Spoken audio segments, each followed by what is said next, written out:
Cierra los ojos por un momento. Imagina que es 20 de julio de 1969. Son las 20 horas, 17 minutos y 40 segundos, tiempo universal coordinado. En ese preciso instante, más de 600 millones de personas en todo el planeta están pegadas a sus televisores, conteniendo la respiración. Las imágenes son borrosas, granuladas, casi fantasmales. Y entonces, sucede. Una figura envuelta en un voluminoso traje blanco desciende lentamente por una escalera metálica. Su pie toca una superficie polvorienta y gris. Y una voz, distorsionada por la estática y la distancia de 384.400 kilómetros, pronuncia las palabras que cambiarían la historia para siempre. Es un pequeño paso para el hombre, pero un gran salto para la humanidad. Neil Armstrong acaba de pisar la luna, o al menos eso es lo que nos dijeron. Han pasado más de 5 décadas desde aquel momento histórico. 5 décadas en las que hemos enviado robots a Marte, fotografiado agujeros negros y creado inteligencia artificial. Y sin embargo, aquí estamos, aún debatiendo una pregunta que se niega a desaparecer. Una pregunta que divide a la humanidad entre creyentes y escépticos, entre soñadores y conspiradores. ¿Realmente vimos a un hombre caminar sobre la luna aquella noche de julio? ¿O presenciamos el espectáculo más elaborado, el engaño más audaz, la mentira más grande jamás contada a la humanidad? Bienvenidos a un viaje donde la verdad y la ficción danzan en las sombras del espacio, donde cada evidencia tiene su contraevidencia, donde cada prueba genera una nueva duda. Esta es la historia del Apolo 11, vista desde ambos lados del espejo. Capítulo 1. Las sombras de la duda. Empecemos por donde todo comenzó a desmoronarse. No fue inmediatamente después del alunizaje. Las primeras dudas surgieron años después, cuando algunos observadores comenzaron a analizar las fotografías con más detenimiento. Y lo que encontraron los dejó perplejos. Miren las imágenes oficiales de la NASA. Observen con atención. ¿Ven esas sombras? En el vacío del espacio, con el Sol como única fuente de luz, todas las sombras deberían ser paralelas. Deberían apuntar en la misma dirección, pero no lo hacen. En algunas fotografías, las sombras divergen, se cruzan, forman ángulos imposibles. ¿Cómo puede ser esto posible? Los escépticos tienen una respuesta simple y perturbadora. Reflectores de estudio. Múltiples fuentes de luz artificial. El tipo de iluminación que encontrarías en un set de filmación, no en la superficie lunar. Y luego está la bandera. Esa icónica bandera estadounidense, ondeando orgullosa en las imágenes. Ondeando, en la luna, donde no hay atmósfera, donde no hay viento, donde nada debería moverse excepto por la fuerza directa aplicada por los astronautas. ¿Cómo ondea una bandera en el vacío absoluto del espacio?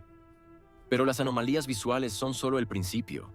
Hablemos del contexto histórico, del momento político que vivía el mundo en 1969. Capítulo 2. La Guerra Fría y la carrera por el orgullo. Para entender por qué alguien fingiría un alunizaje, primero debemos entender qué estaba en juego. La Guerra Fría no era solo una confrontación entre dos superpotencias. Era una batalla por el alma del mundo. Una guerra psicológica donde la percepción importaba tanto como la realidad. En 1957, la Unión Soviética lanzó el Sputnik, y con él, lanzó también una daga al corazón del orgullo estadounidense. Los rusos habían llegado primero al espacio. En 1961, Yuri Gagarin se convirtió en el primer ser humano en orbitar la Tierra. Otro golpe devastador. Estados Unidos, la nación que se veía a sí misma como el pináculo del progreso humano, estaba perdiendo. Y estaba perdiendo en el escenario más visible del mundo. El presidente Kennedy lo entendió perfectamente. En mayo de 1961, ante el Congreso, hizo una promesa audaz, casi imposible. Antes de que terminara la década, Estados Unidos pondría un hombre en la Luna y lo traería de vuelta sano y salvo. No era solo una misión científica, era una misión de supervivencia nacional, de credibilidad, de poder. Pero ¿qué pasaría si, llegado 1969, la tecnología simplemente no estuviera lista? ¿Qué pasaría si los riesgos fueran demasiado altos? ¿Qué pasaría si el fracaso significara no solo la pérdida de vidas, sino la pérdida definitiva de la Guerra Fría? ¿Acaso no sería más fácil fingirlo? Capítulo 3. El director en las sombras. Y aquí es donde la historia toma un giro cinematográfico, literalmente. En 1968, un año antes del supuesto alunizaje, Stanley Kubrick estrenó 2001, Una Odisea del Espacio, una película revolucionaria con efectos especiales tan avanzados, tan realistas, que dejaron al mundo boquiabierto. Las escenas del espacio eran tan convincentes que parecían documentales del futuro. Kubrick había logrado lo imposible, hacer que el espacio ficticio pareciera más real que la realidad misma. ¿Es coincidencia que el hombre capaz de crear las imágenes espaciales más convincentes de la historia del cine estuviera trabajando en su obra maestra justo cuando la NASA más lo necesitaba? Los teóricos de la conspiración no lo creen así. Señalan detalles inquietantes: la obsesión de Kubrick con la perfección, su acceso a lentes especiales desarrollados por la NASA, el extraño hecho de que después de 2001, Kubrick se recluyó, volviéndose casi ermitaño. ¿Estaba ocultando algo? ¿Un secreto demasiado grande para compartir? Algunos van más allá. Analizan su película de 1980, El Resplandor, buscando confesiones ocultas, el suéter del niño Danny con el cohete del Apolo 11, la habitación 237, que algunos interpretan como una referencia a los 237.000 kilómetros que supuestamente separaban la Tierra de la Luna según los cálculos erróneos de la época. ¿Mensajes ocultos de un director atormentado por su participación en el engaño del siglo? Puede sonar descabellado, pero pregúntense esto. Si tuvieran que elegir a alguien en 1969 para crear un alunizaje falso convincente, ¿no elegirían al genio que acababa de demostrar que podía hacer exactamente eso? Capítulo 4. Las anomalías que no deberían existir. Pero volvamos a las evidencias técnicas, porque aquí es donde la historia se vuelve verdaderamente extraña. La radiación, ese enemigo invisible y letal del espacio. Para llegar a la Luna, el Apolo 11 tuvo que atravesar los cinturones de Van Allen, zonas de radiación intensa que rodean la Tierra. La exposición a esa radiación debería haber sido catastrófica. Sin embargo, los astronautas pasaron a través de ellos con una protección mínima y regresaron sin efectos adversos significativos. ¿Cómo es posible? Y luego está la tecnología misma. La computadora de navegación del Apolo 11 tenía menos poder de procesamiento que un teléfono móvil moderno, menos memoria que una calculadora de bolsillo actual. ¿Realmente creemos que con esa tecnología primitiva lograron la hazaña de navegación más compleja en la historia humana? ¿Sin un solo error catastrófico? Consideren esto. Desde 1972, ningún ser humano ha vuelto a la Luna. Ninguno. En más de 50 años, con toda nuestra tecnología avanzada, con computadoras millones de veces más poderosas, con materiales superiores y conocimientos expandidos, no hemos vuelto. ¿Por qué? La explicación oficial es el costo. ¿Pero realmente creemos que en medio siglo no hemos encontrado una razón suficiente para regresar? A menos, claro está, que nunca hayamos ido en primer lugar. Capítulo 5. El otro lado del espejo. Pero esperen. Antes de que se convenzan completamente, demos un paso atrás, porque por cada sombra de duda hay un rayo de evidencia. Por cada pregunta sin respuesta, hay una explicación que los escépticos prefieren ignorar. Empecemos con las rocas lunares, 382 kilogramos de ellas, para ser exactos, traídas a la Tierra por las misiones Apolo y distribuidas a científicos de todo el mundo. Científicos de países que no tenían ningún interés en apoyar una mentira estadounidense. Científicos soviéticos incluidos. Y todos, absolutamente todos, confirmaron su autenticidad. Estas rocas tienen características únicas, formadas en ausencia de agua, sin oxidación, con microcráteres causados por impactos de meteoritos que solo podrían ocurrir en un ambiente sin atmósfera. Falsificar una roca lunar sería más difícil que ir a la Luna a recogerla. ¿Y las sombras divergentes? Tienen una explicación simple. La superficie lunar no es plana, es irregular, llena de colinas y cráteres. Cuando la luz golpea superficies irregulares, las sombras pueden parecer no paralelas desde ciertos ángulos.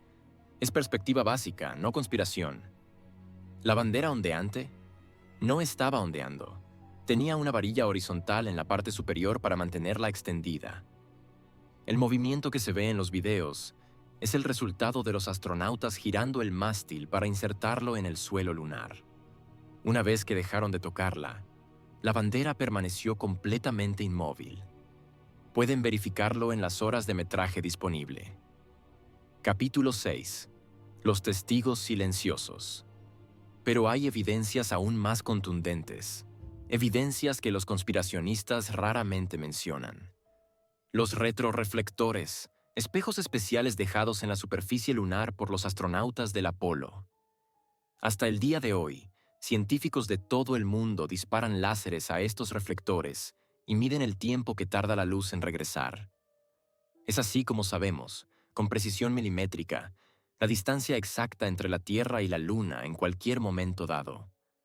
Estos reflectores están exactamente donde la NASA dijo que los astronautas los colocaron. ¿Cómo llegaron allí si nadie fue a ponerlos? Y luego están las imágenes modernas. Sondas de múltiples países han fotografiado los sitios de alunizaje del Apolo. Japoneses, chinos, indios.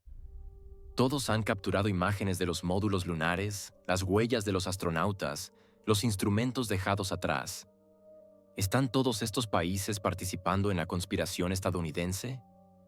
¿Incluso China, el rival geopolítico de Estados Unidos? Pensemos en la logística del engaño. 400,000 personas trabajaron en el programa Apolo. Ingenieros, científicos, técnicos, administrativos. Para que la conspiración funcionara, todos ellos tendrían que haber sido engañados o ser cómplices. Durante más de 50 años, ninguno ha presentado evidencia creíble de un montaje. Ningún documento filtrado. Ninguna confesión en el lecho de muerte. Ningún whistleblower buscando fama o redención. ¿Es más creíble que 400,000 personas guarden un secreto perfecto durante medio siglo o que realmente fuimos a la Luna? Capítulo 7. El peso de la Guerra Fría. Y aquí hay algo que los teóricos de la conspiración olvidan convenientemente: los soviéticos. Si alguien tenía el motivo, los medios y la oportunidad para exponer un fraude estadounidense, eran los soviéticos. Tenían su propio programa espacial avanzado. Tenían equipos de rastreo siguiendo cada movimiento del Apolo 11. Tenían espías en todos los niveles del gobierno estadounidense. Y tenían todo que ganar exponiéndolo como un fraude. Pero no lo hicieron. En lugar de eso, felicitaron públicamente a Estados Unidos. Confirmaron independientemente las transmisiones del Apolo. Sus científicos verificaron la autenticidad de las muestras lunares compartidas. Si el alunizaje fue falso, los soviéticos fueron o increíblemente incompetentes para detectarlo, o inexplicablemente cómplices en el engaño de su enemigo. Ninguna de las dos opciones tiene sentido. La Guerra Fría era despiadada. Los soviéticos habrían dado cualquier cosa por humillar a Estados Unidos en el escenario mundial. El hecho de que no denunciaran el alunizaje como falso es quizás la evidencia más fuerte de que fue real. Capítulo 8. La psicología de la duda. Pero entonces, ¿por qué tantas personas siguen dudando? ¿Por qué la teoría de la conspiración persiste, década tras década, a pesar de las evidencias? La respuesta podría estar no en la Luna, sino en nosotros mismos. Los seres humanos somos criaturas de patrones. Vemos caras en las nubes, escuchamos mensajes en el ruido estático. Nuestros cerebros están programados para encontrar conexiones, incluso donde no las hay. Y cuando algo parece demasiado grande, demasiado perfecto, demasiado impresionante para ser real, nuestro instinto es dudar. El alunizaje fue exactamente eso, demasiado perfecto. En medio del caos de los 60, con Vietnam, asesinatos políticos y disturbios sociales, Estados Unidos logró lo imposible. Cumplió la promesa de Kennedy con meses de sobra. Fue un momento de unidad en una era de división. Un triunfo en medio de la tragedia. Tal vez es más reconfortante creer que fue falso, porque si fue falso, entonces el mundo tiene sentido. Los gobiernos mienten. Los poderosos engañan. La realidad es manejable. Pero si fue real, si realmente pusimos a seres humanos en otro mundo con tecnología de hace medio siglo, entonces, ¿qué más es posible? ¿Qué otros imposibles podríamos lograr si realmente lo intentáramos? Capítulo 9. Los ecos del mito. La historia está llena de momentos como este. Momentos tan extraordinarios que se convierten en leyenda, y las leyendas inevitablemente atraen dudas. ¿Realmente cruzó Aníbal los Alpes con elefantes? ¿Existió realmente la ciudad de Troya? ¿Marco Polo llegó verdaderamente a China? En su momento, todos estos eventos fueron considerados imposibles por muchos, demasiado fantásticos para ser verdad.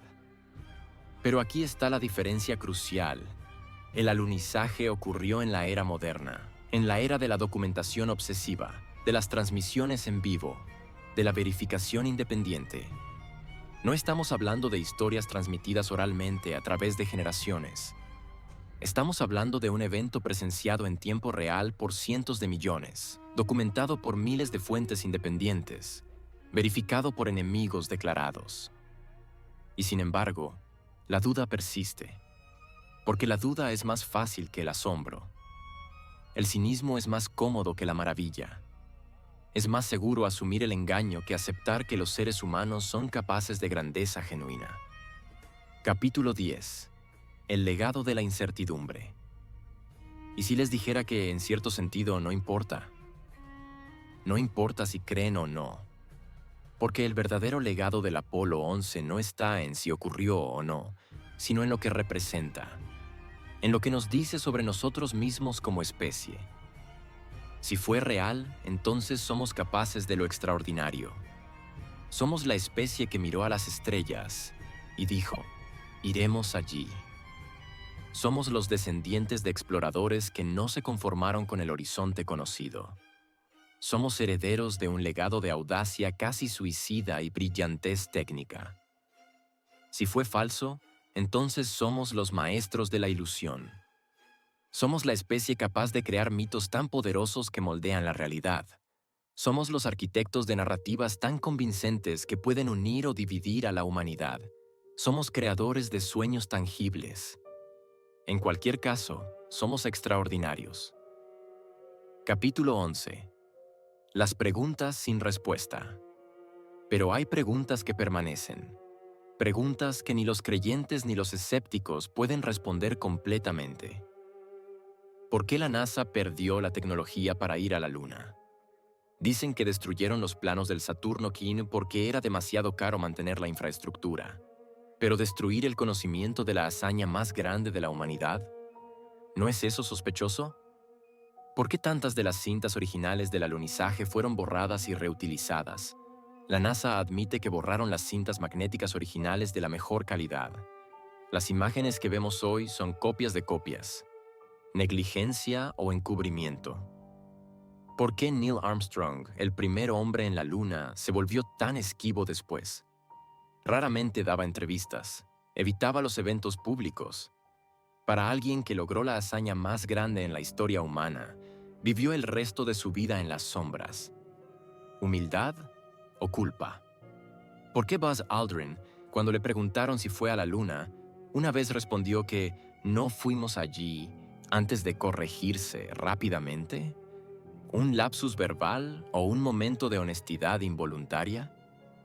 Estas preguntas alimentan las dudas, y las dudas alimentan las teorías, y las teorías se convierten en creencias, y las creencias, una vez arraigadas, son casi imposibles de cambiar. Capítulo 12. La era de la desconfianza. Vivimos en tiempos extraños, tiempos donde la verdad parece más esquiva que nunca, donde la tecnología que debería aclarar las genes con la tecnología de 1969 habría sido más difícil que el viaje real. La iluminación, las sombras, el polvo lunar comportándose en baja gravedad, los reflejos en los visores de los cascos mostrando escenas consistentes. Cada detalle habría requerido técnicas que simplemente no existían. A menos, claro, que la tecnología secreta estuviera décadas adelantada a lo que conocíamos públicamente. Lo cual abre otra lata de gusanos conspirativos completamente diferente. Capítulo 13. El testimonio de los que estuvieron allí. Escuchemos por un momento a los propios astronautas, no sus palabras públicas preparadas, sino sus reflexiones privadas, sus momentos de vulnerabilidad. Michael Collins, quien orbitó solo alrededor de la Luna mientras Armstrong y Aldrin descendían, escribió sobre la profunda soledad de estar más lejos de casa que cualquier ser humano en la historia. Describió ver la Tierra como una canica azul frágil en la inmensidad negra del espacio. ¿Inventó esos sentimientos? ¿Esa poesía del aislamiento cósmico? Buzz Aldrin habló de la magnífica desolación de la superficie lunar.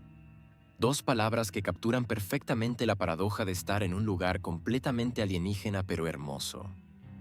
¿Puede alguien que no estuvo allí inventar una descripción tan perfecta? Y Armstrong, el enigmático Armstrong, en una de sus raras entrevistas, habló sobre el peso de ser el primero. No con orgullo, sino con algo cercano a la melancolía. Como si cargar con el título del primer hombre en la Luna fuera más una carga que un honor. ¿Es esa la reacción de alguien que participó en un engaño o de alguien que realmente experimentó algo tan trascendental que ninguna palabra podría hacerle justicia? 12 hombres en total caminaron sobre la Luna durante el programa Apolo. 12. Todos contaron historias consistentes. Todos pasaron pruebas de polígrafo. Todos mantuvieron su historia hasta la muerte. Si fue una mentira, fue la mentira más perfectamente ejecutada y mantenida en la historia humana. Capítulo 14. La perspectiva cósmica. Alejémonos un momento de las minucias técnicas y las teorías conspirativas. Miremos el cuadro completo. El cuadro cósmico. Somos una especie en un planeta que flota en el vacío. Un planeta que ha existido por 4,5 mil millones de años. Los humanos modernos han existido por apenas 300.000 años. La civilización, unos 10.000. La era espacial, menos de 70. En el parpadeo cósmico de un ojo, pasamos de no poder volar a tocar otro mundo. Real o falso, el hecho de que incluso contemplemos la posibilidad, que tengamos este debate, que soñemos con las estrellas, nos separa de cada otra forma de vida que conocemos. Los dinosaurios dominaron la Tierra por 165 millones de años. Nunca miraron las estrellas y se preguntaron qué había allá. Nunca soñaron con dejar la Tierra. Nosotros llevamos apenas un suspiro en este planeta y ya estamos tratando de escapar de él. ¿No es eso en sí mismo extraordinario? Capítulo 15. El futuro del pasado. Ahora, mientras empresas privadas lanzan cohetes cada semana, mientras hablamos de colonizar Marte, mientras la Luna se convierte nuevamente en un destino, no en un sueño, las viejas preguntas adquieren nueva urgencia. Si volvemos a la Luna en esta década, como prometen múltiples naciones y empresas, ¿qué encontraremos? ¿Encontraremos los sitios del Apolo intactos, prueba definitiva de que estuvimos allí?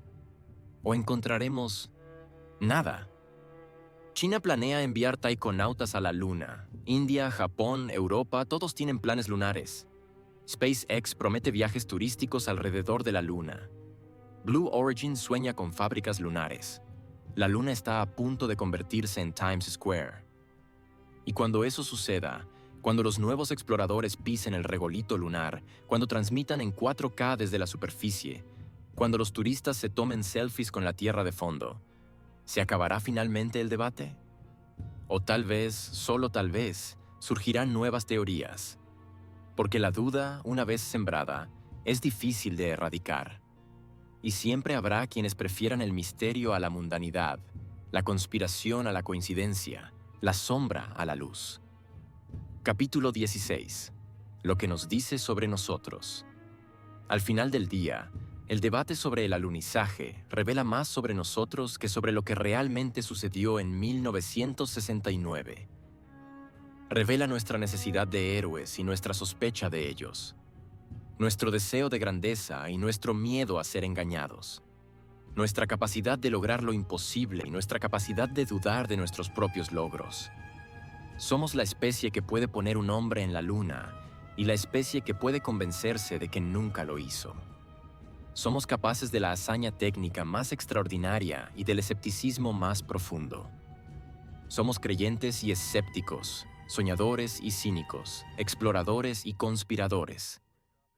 Y tal vez esa dualidad, esa tensión entre lo que sabemos y lo que creemos, entre lo que es posible y lo que es probable, es lo que nos hace humanos.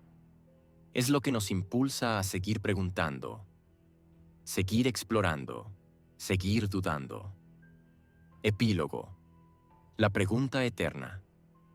Así que aquí estamos, al final de nuestro viaje, y la pregunta permanece sin respuesta definitiva. No porque no haya evidencia, sino porque la evidencia puede ser interpretada de múltiples maneras.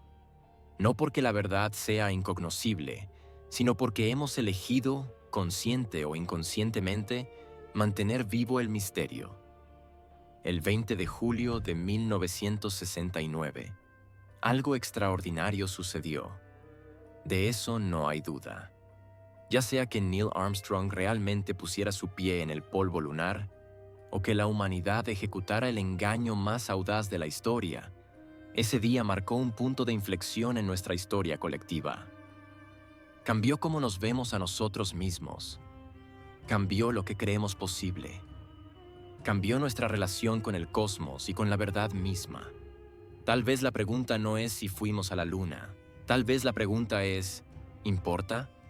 Si la inspiración fue real, si los sueños que despertó fueron genuinos, si las tecnologías desarrolladas y los límites empujados fueron verdaderos.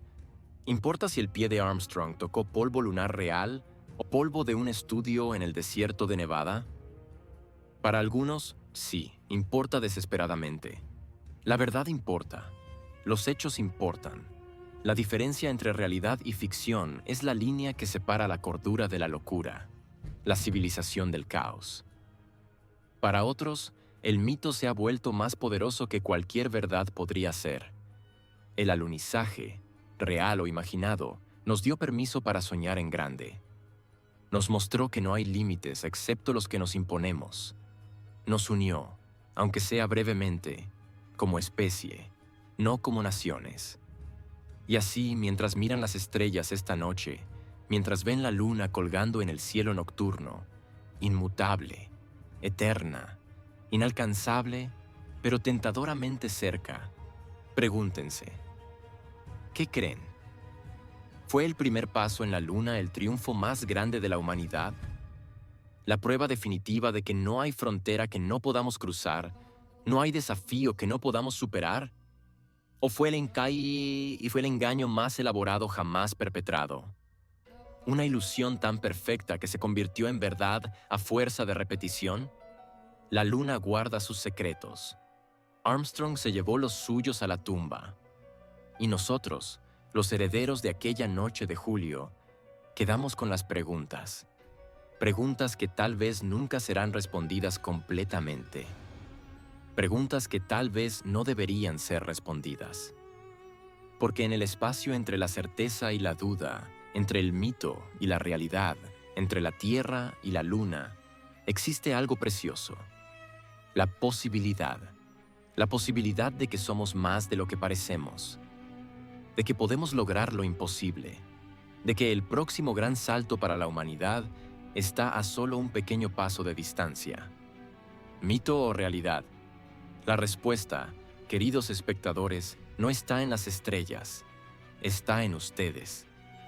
Y con esa pregunta flotando en el éter, como el módulo lunar flotando sobre el mar de la tranquilidad, los dejo para que decidan por sí mismos, para que examinen la evidencia, para que cuestionen las narrativas oficiales, para que duden de las teorías conspirativas, para que formen su propia opinión. Porque al final del día, en este debate que ha durado más de medio siglo, no hay respuestas fáciles, solo preguntas difíciles. Y tal vez, solo tal vez, las preguntas son más importantes que las respuestas. ¿Fuimos a la luna? ¿O fue el montaje más grande de la historia? La verdad está allá afuera, o tal vez la verdad está aquí dentro, en lo que elegimos creer. El debate continúa, el misterio persiste, y la luna, silenciosa e inmutable, sigue brillando sobre nosotros, guardando sus secretos, inspirando nuestros sueños, alimentando nuestras dudas. Hasta que nos volvamos a encontrar, en ese espacio liminal entre el hecho y la ficción, entre la tierra y las estrellas, entre lo que fue y lo que pudo haber sido, sigan mirando hacia arriba, sigan preguntando, sigan dudando, sigan creyendo. Porque esa es la verdadera herencia del 20 de julio de 1969. No la certeza, sino la pregunta. No la respuesta, sino la búsqueda. No el destino, sino el viaje. ¿Y qué viaje ha sido?